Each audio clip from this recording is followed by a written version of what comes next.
Yo estoy llevando al final es una pequeña serie, porque al comienzo de este año intenté explicar a la congregación de Casa de Oración aquello que el Señor nos había hablado hace tanto tiempo, de cuál era el propósito que Dios tenía para nosotros. Él nos habló en el Evangelio de Lucas. Vamos a abrir Lucas, capítulo 4.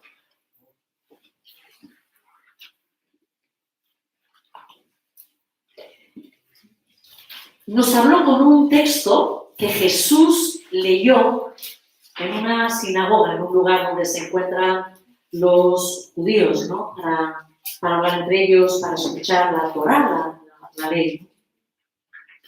Y en esa mañana Jesús tomó un rollo de Isaías y él leyó la profecía que estaba dicha y dice así, en el capítulo 4, versículos 18 y 19, voy a leer, ¿vale?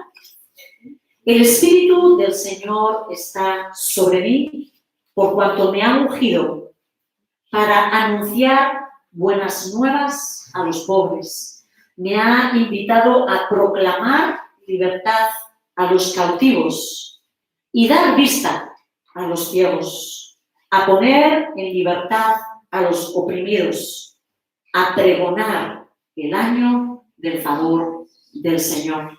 Entonces, la última vez que yo estuve compartiendo, estuve hablando de la parte en la que el Señor nos ha comisionado a dar vista a los ciegos.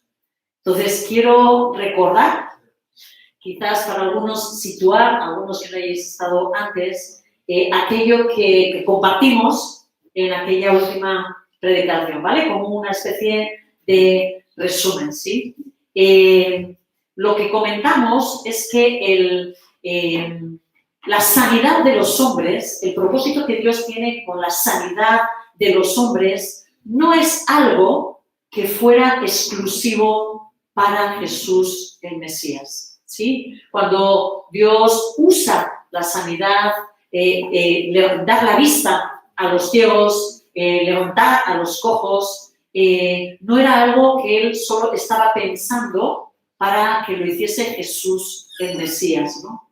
También estuvimos viendo cómo tampoco era algo que fuera exclusivo de los apóstoles, ¿sí? Comentamos que quizás alguno podría pensar, bueno, Jesús y solo los apóstoles, ¿verdad?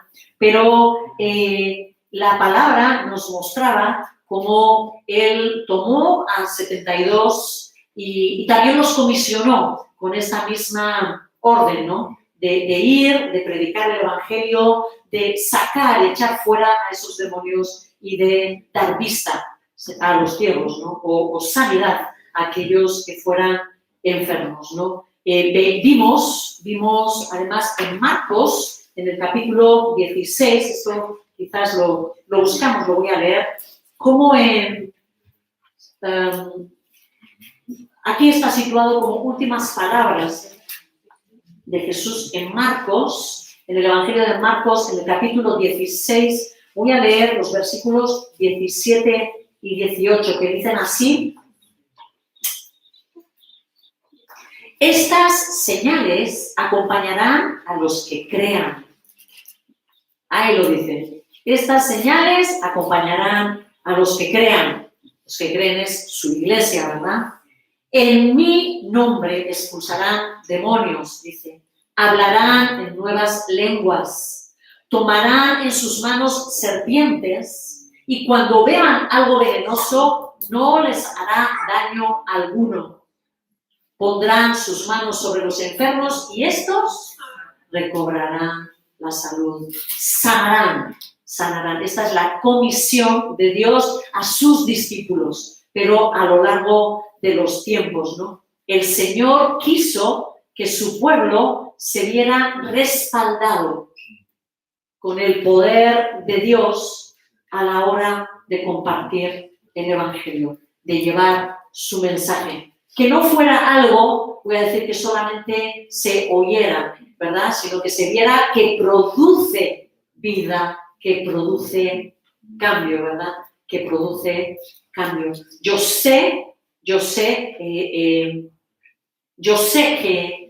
quizás algunos que estáis aquí habéis oído de ese Jesús, pero todavía sentís que vuestra alma no está viva, voy a decir, ¿sí? Es como algunos la sienten como enferma, ¿verdad? Quizás en angustia, otros como derrotados, decaídos, las cosas de la vida, ¿no? Quizás os puedan mantener o estén ahí, ¿no? Pesando sobre vosotros, creando como enfermedad, ¿verdad? El Señor en esta mañana quiere, cuando Él se pase por aquí, que tú extiendas tu mano y le digas, sí, Señor, sana mi vida, porque Él puede cambiar la vida aún de la persona más angustiada, de la persona más necesitada. No solo, fijaros una cosa, el mayor milagro que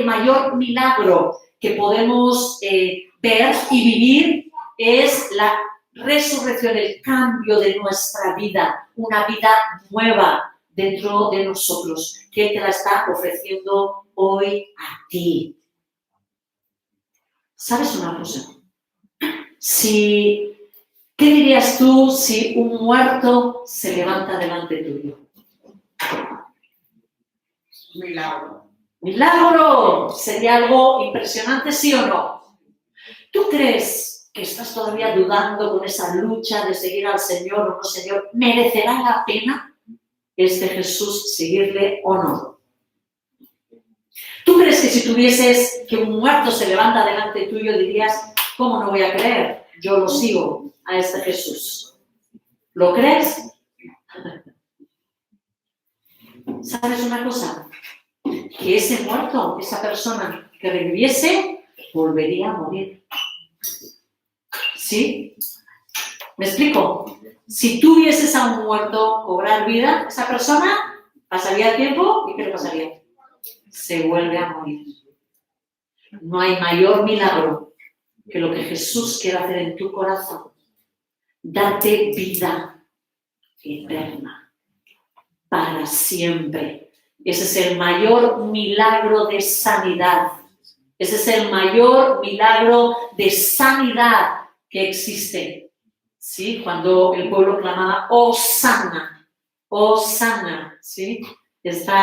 Ahora podemos decirle a nuestro Dios en esta mañana, sí, Señor, sáname, cámbiame, quítame esta vida que se termina y dame una vida eterna. Quiero creer en ti. Eso es lo que nuestro corazón clama, que el Señor ponga hambre y sed en tu corazón esta mañana. El Señor dijo que a los que creen en Él, Él dijo, las obras que yo hago, también las harán. ¿Y sabéis lo que sigue diciendo Jesús? Y aún mayores, porque yo vuelvo al Padre. Lo que pidáis en mi nombre, yo lo haré. El Señor quiere respaldar a su pueblo de Dios. El Señor nos respalda con el mensaje cuando nosotros hablemos verdad. Comenté que había escuelas de pensamiento, ¿sí? Que enseñan que la sanidad quedó en el pasado. No solo la sanidad, sino los dones de milagros, los dones, otros dones, lenguas, dicen, eso quedó en el pasado. Eso es algo que el Señor usó hasta que se extendiese la iglesia. Pero todo eso cesó, ¿sí? Dios, es una corriente de pensamiento que se llama cesacionistas, por esto, porque dicen que es algo que terminó. Y yo compartí, y todavía lo pienso, compartí que estoy convencida de que la iglesia ha acabado diciendo esto, pero es porque no estamos viendo el poder de Dios en medio de nosotros. Porque la iglesia ha caído en una falta de fe, ¿verdad? que nos ha llevado a no atrevernos a orar por la sanidad.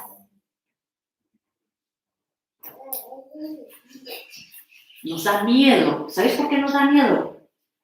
Dime en el fondo de tu corazón qué es lo que crees. El fracaso. De fracaso. Voy a orar,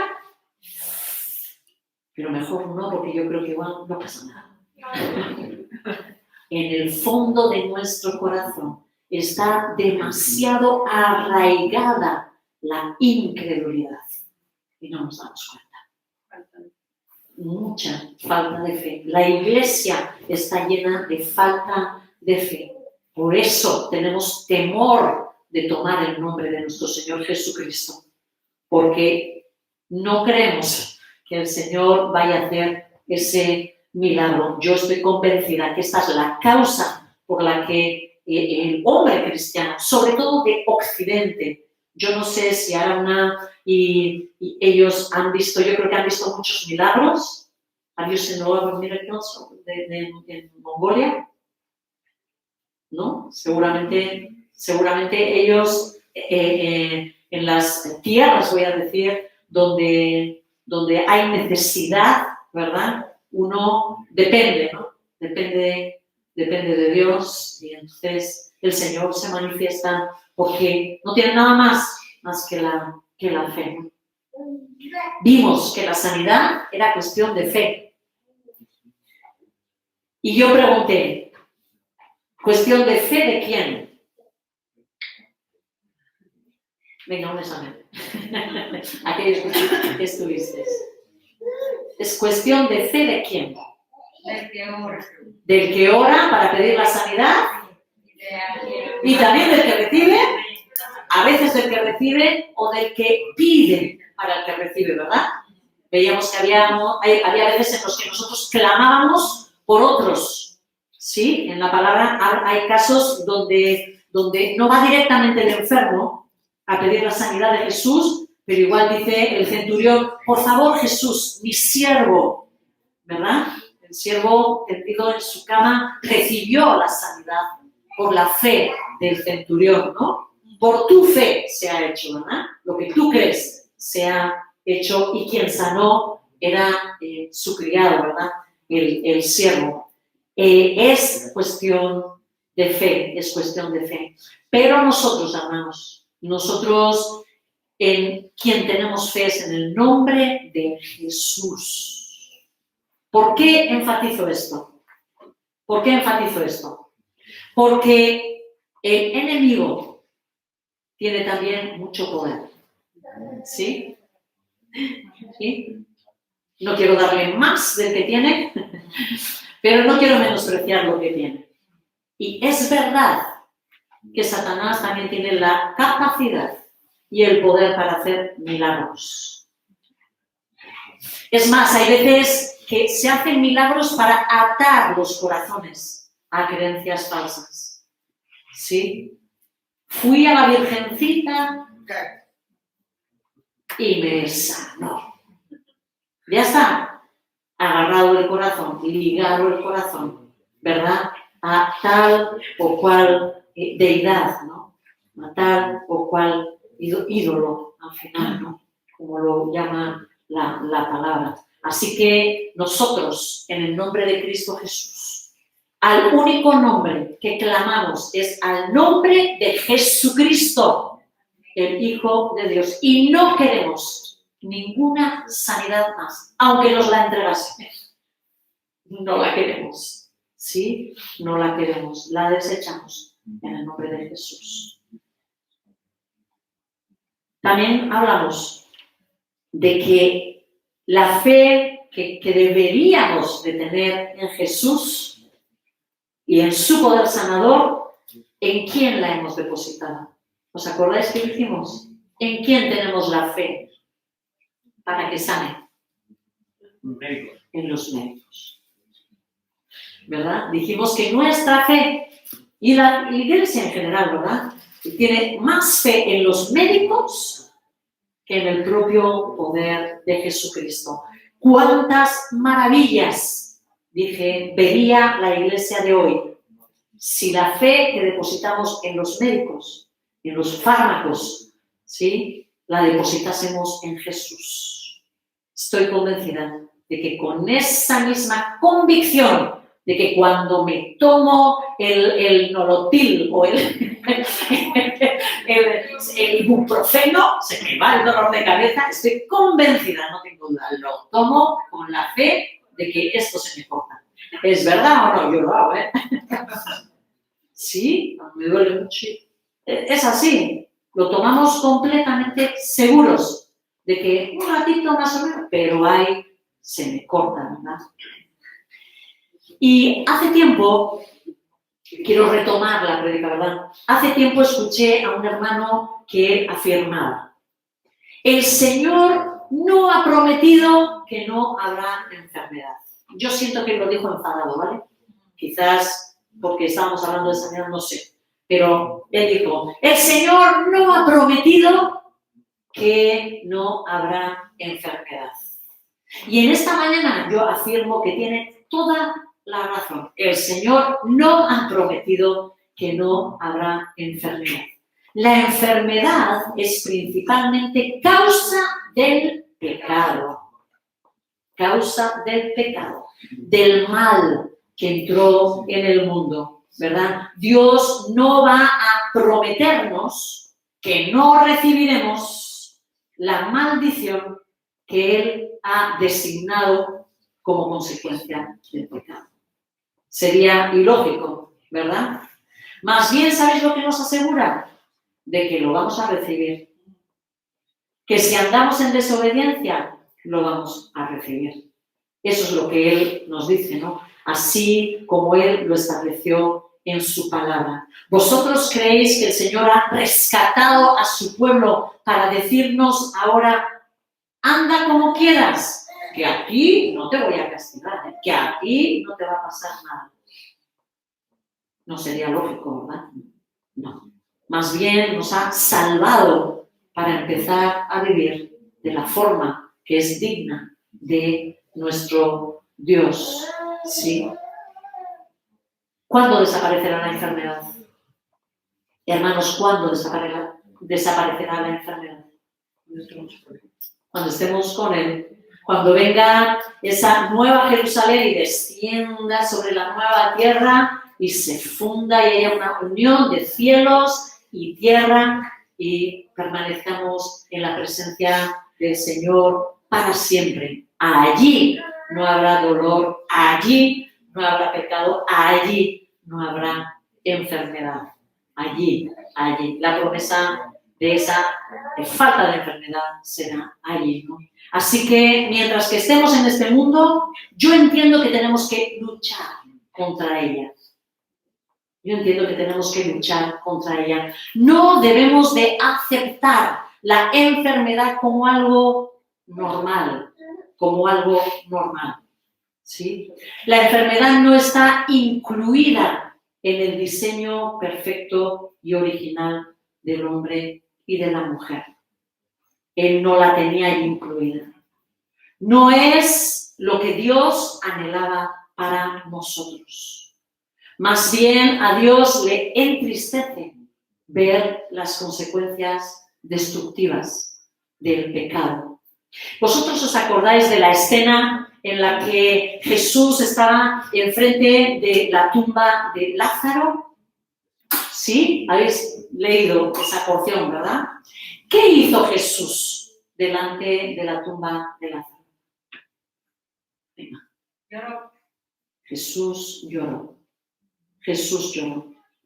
Pero lloró porque me he quedado ya sin amigo, pobre Lázaro, ¿qué le vamos a hacer? ¿Por qué? Se conmovió en su corazón. Se conmovió en su corazón. ¿Por qué se conmueve Jesús? Porque está viendo la muerte delante de sus ojos, porque está viendo el desastre que el pecado ha traído a el hombre, la destrucción que el pecado ha traído al hombre, ¿sí? aunque tú no te des cuenta, aunque tú te estés viendo que tu cuerpo está vivo y te mueves de un lado para otro, yo te digo en esta mañana que si no conoces a Jesús, tu espíritu está muerto, la muerte te ha alcanzado, que necesitas la resurrección de Jesús. La promesa de nuestro Señor Jesucristo es que el que cree en Él tiene vida eterna. Si tu corazón se vuelca a Jesucristo, si tu corazón mira a la obra de la cruz con la convicción de que el sacrificio de Jesús en la cruz fue suficiente para llevar tu pecado, Jesús te promete que va a hacer de ti una nueva creación, que vas a pasar de muerte a la vida, así como Lázaro. En el nombre de Jesús esta mañana, yo te digo, si tú sabes que está tu espíritu muerto, porque todavía no le tienes a Jesús, sal de esa tumba, sal de esa tumba, agárrate a Jesús y vive.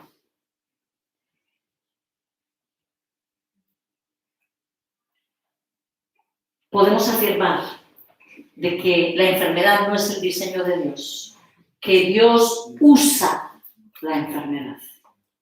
¿Sí? Dios usa la enfermedad. No es algo que se le escapó, que Él no controla, sino que Dios usa la enfermedad. Dios usa la enfermedad para disciplinar, para corregir, ¿sí? Para que nosotros veamos que el mal andar tiene una mala consecuencia, ¿sí? Permite que llegue a las personas como consecuencia de cometer determinados pecados, ya sean los tuyos, ya sean los de tus antepasados, porque esto se hereda. Los médicos nos hablan de una herencia genética, ¿verdad? Que dicen, esto es congénito. Yo te digo que puede ser una herencia espiritual, traída por algún pecado que cometió algún antepasado tuyo, y eso ha ido pasando de generación en generación, ¿sí?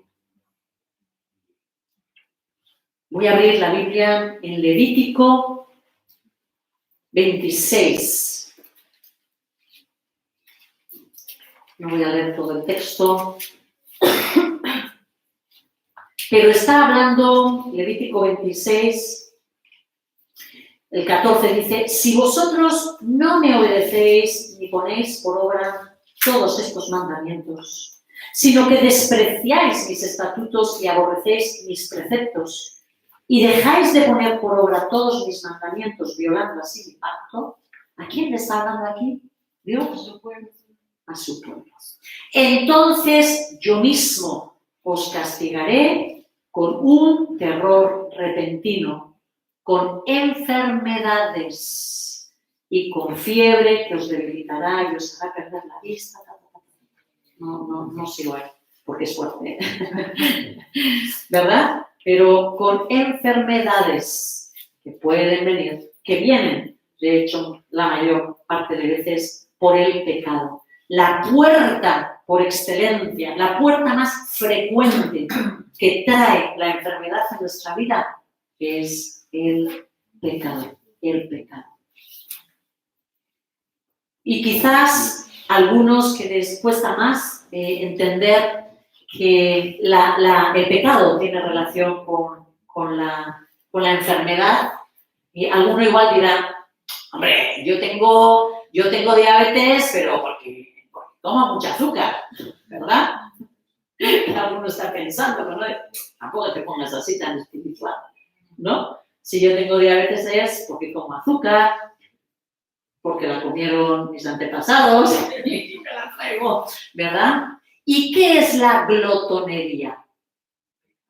Pecado. ¿Sí?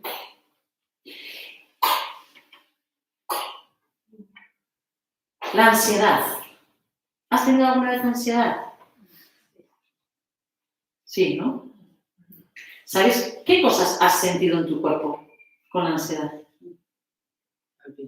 Palpitaciones.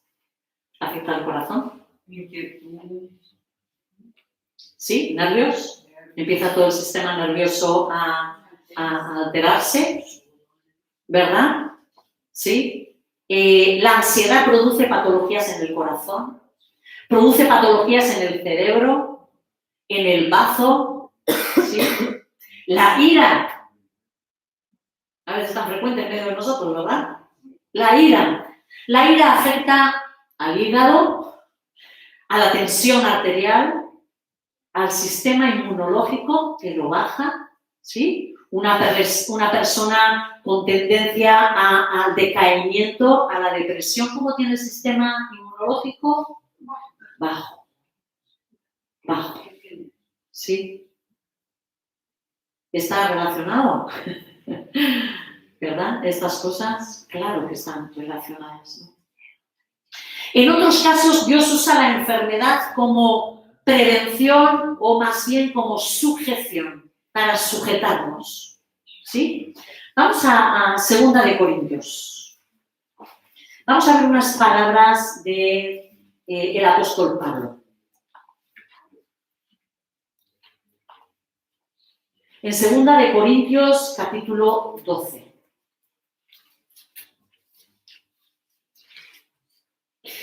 Pablo está hablando de cómo él ha tenido revelación, pero una revelación especial, porque hay veces que personas que el Señor les da ese don de entrar en el Espíritu y poder ver las cosas espirituales, ¿verdad?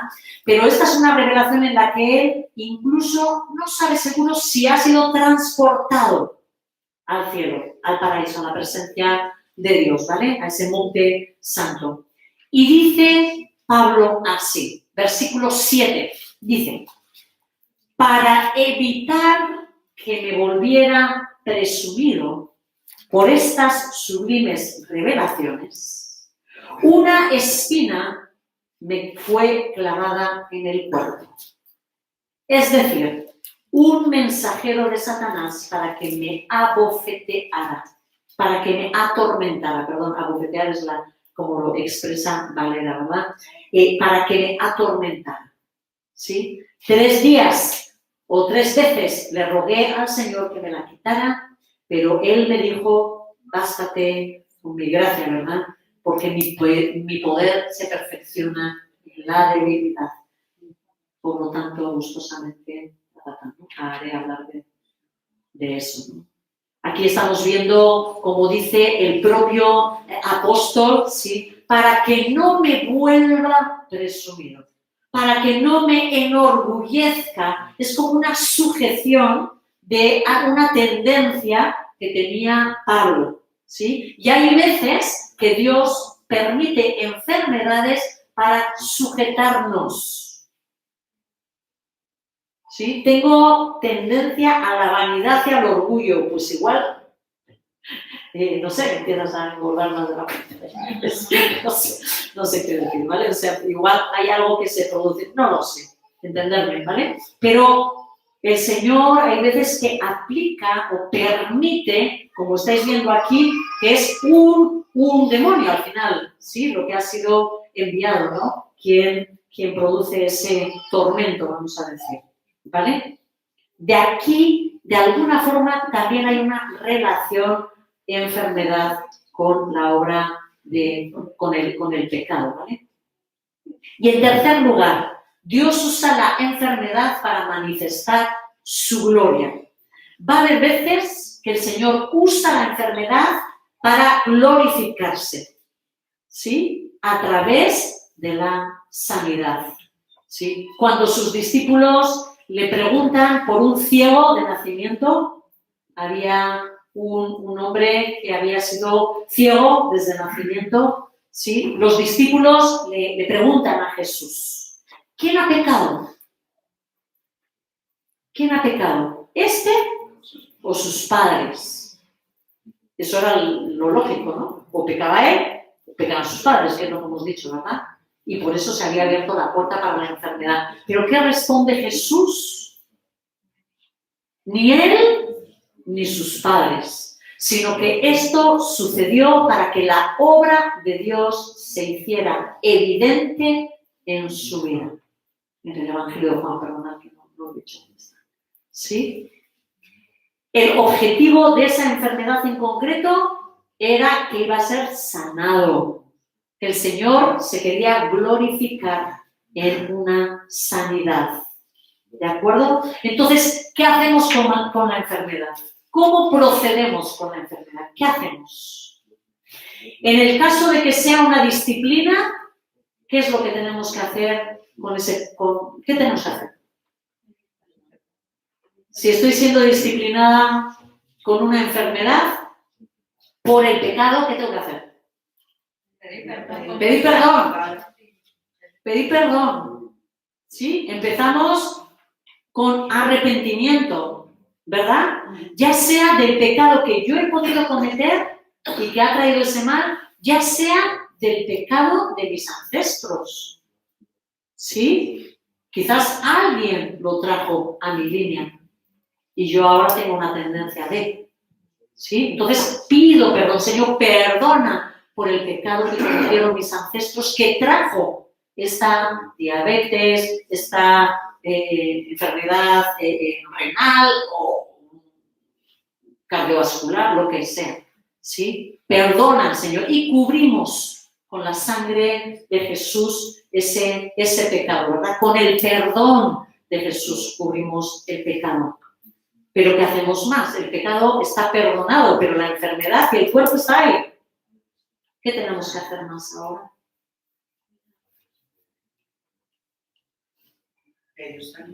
Pedir la sanidad. Pedir la sanidad. Jesús hizo una obra. En la obra de la cruz hizo algo mucho más poderoso que solamente llevar nuestros pecados. Que no digo que es mejor. Cuidado, ¿eh? Que no nadie me malinterprete, ¿vale? Pero que la obra de Jesús es mucho más poderosa que solamente llevar nuestros pecados. Dice Isaías que Jesús llevó también nuestros dolores y nuestras enfermedades. ¿Sí? Y leemos en el Evangelio de Mateo que muchos fueron sanados para que se cumpliese lo que Isaías había dicho, de que por sus llagas fuimos nosotros curados. No es un dicho, no es una fórmula mágica, es algo que Jesús lo hizo y nosotros vamos a clamar. Así que después de arrepentirnos, después de pedir perdón por todos esos pecados, yo me voy al Padre y le digo, Señor, lo que tu Hijo hizo en la cruz, aplícalo aquí. Yo reclamo que todo eso que Jesús ganó en esa cruz sea hecho para mí. Llévate esta enfermedad. O cojo al espíritu que me está produciendo la enfermedad y lo saco. ¿Sí? Y lo saco. En el nombre poderoso de Jesús. ¿Sí? Esa es la forma en la que enfrentamos a esa enfermedad. En Santiago, en el capítulo 5, Santiago da una recomendación, una instrucción, perdón, más que una recomendación a su iglesia. Santiago 5, versículo 14, dice: ¿está enfermo alguno de vosotros? Haga llamar a los ancianos de la iglesia para que oren por él y lo unjan con aceite en el nombre del Señor. La oración de fe sanará al enfermo y el Señor lo levantará. Y si ha pecado, su pecado se le perdonará. Por eso, confesaos unos a otros vuestro pecado. ¿Sí? Hay veces, muchas veces, que el Señor quiere la confesión para la liberación. ¿Sí? Él te dice, confiesa. Y cuando tú confiesas y lo declaras y clamas por perdón, el Señor perdona y procede a entregarte la autoridad para sacar lo que tengas que sacar. Dice, confesaos unos a otros vuestros pecados y orad unos por otros para que seáis sanados. Para que seáis sanados. ¿Sí? Si la enfermedad que estás sufriendo es el segundo caso, la está usando Dios para sujetarte, tu orgullo, lo que sea. ¿Qué hacemos con esa enfermedad? ¿Qué tenemos que hacer?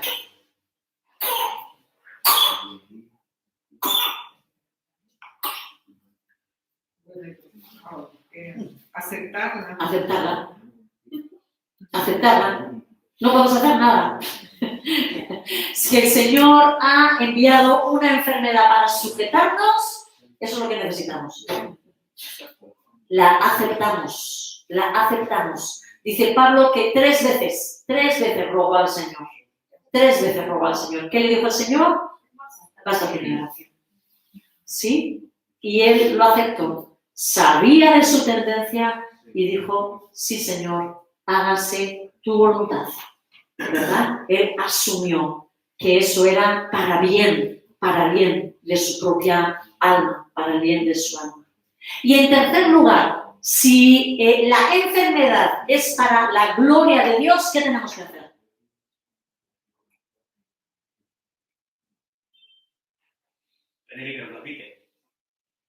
Le pedimos que nos la quite porque está esperando a que alguien de su pueblo dé la orden. Porque esa enfermedad está preparada para entregarle la gloria a Él. Amén. Si esa enfermedad que la persona está viviendo, sufriendo, está puesta ahí para la gloria de Dios, pídela, porque el Señor está esperando que alguien con fe clame por ella y le dé la orden de que salga en el nombre de Jesús. ¿Sí? O sea, el Señor espera cuando hay alguien que tiene esa enfermedad, ese mal, está esperando que alguien se levante y con fe le diga en el nombre de Jesús, levántate y anda. En el nombre de Jesús, esto queda desatado. ¿Sí?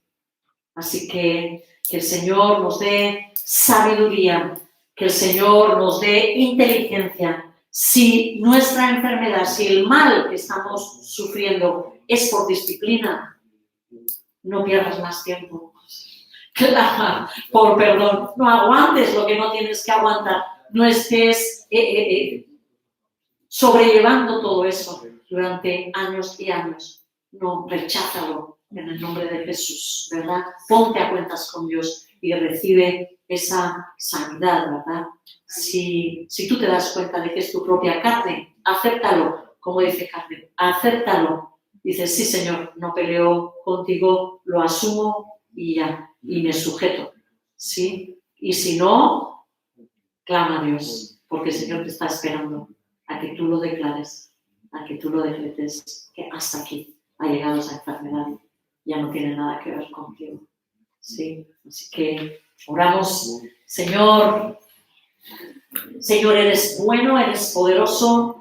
Gracias, bendito Dios, por esa obra preciosa, Señor, que tú hiciste en esa cruz. Arranca, por favor, toda esta incredulidad que está en nuestras vidas. Perdona, Señor, por la falta de fe que tenemos en nuestros corazones, Señor. Perdónanos, Señor, porque temblamos delante de la enfermedad, Señor, con ese temor de que no va a ser sanada. Clamamos, Señor, que tú arranques de nuestras vidas, Señor, toda esa incredulidad, esa duda en el nombre de Jesús, Señor. Yo quiero que tú la arranques de mi corazón, Señor, que tú me des la convicción absoluta, Señor, de poder declarar sanidad sobre las personas, Señor, y que las personas salgan sanas, Señor. Por favor, derrama esa sanidad, Señor, derrama ese poder, Señor, en medio de casa de oración. Clamamos, Señor, que ese poder sea para llevar tu palabra a las naciones, que sea para llevar tu palabra a este pueblo y allí donde tú nos quieras extender, norte, sur, este y oeste, sean conquistados para tu gloria a través de tu palabra y de tu poder. Señor y Padre Celestial, ayúdanos a venir a ti con fe, con la confianza de que tú sí puedes. Así que te decimos, Señor, que sí, que queremos, Señor, que queremos esa salvación. Clamamos, Señor, que aquellos que todavía no te conocen, Señor, que por favor extiendan sus manos y te digan, sí, sáname, cámbiame, hazme una nueva criatura, porque yo sé que tú tienes el poder para llevar mi vida a un estado de equilibrio, a un estado de paz, a un estado de bienestar que necesita mi corazón. Señor, gracias. Gracias, bendito Dios. Gracias, bendito Dios, por tu poder. Gracias, bendito Dios, por tu poder. Gracias, bendito Dios. Que tú hagas a cada uno conforme a su fe. En el nombre de Jesús. En el nombre de Jesús. En el nombre de Jesús.